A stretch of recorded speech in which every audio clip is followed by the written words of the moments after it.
L'Union européenne à 27 compte aujourd'hui plus de 47 millions de personnes nées à l'étranger. Phénomène anxiogène pour certains, sujet tabou pour d'autres, l'immigration fait l'objet depuis plusieurs années d'une surenchère de mesures.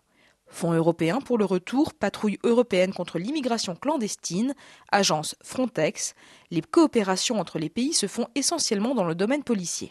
Depuis le programme de La Haye en 2004, l'Union européenne développe une approche sécuritaire qui vise à renforcer ses frontières et semble focaliser sur l'immigration illégale.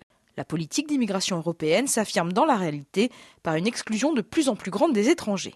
Parallèlement, on assiste à une véritable criminalisation de l'immigration. Le durcissement des critères d'accès contribue à faire basculer dans l'illégalité des flux qui, il y a quelques années encore, auraient défini une immigration légale. Mais la politique d'immigration est également envisagée sous un angle utilitaire. Pour des raisons démographiques et économiques, l'Europe vieillissante a besoin d'émigrer et plusieurs États membres sont déjà confrontés à des pénuries de main-d'œuvre et de compétences. Les frontières se sont donc timidement rouvertes, mais là encore les contradictions sont nombreuses. Les gouvernements souhaitent le plus souvent accueillir des professionnels hautement qualifiés, privant le pays d'origine de travailleurs compétents, alors qu'en Europe, de nombreux secteurs comme la construction, les soins à domicile, l'hôtellerie-restauration auraient besoin de migrants moins qualifiés.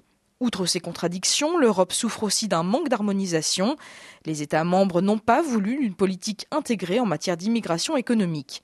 Le traité de Lisbonne, signé en 2008, leur permet de conserver le droit de fixer les volumes d'entrée à des fins professionnelles.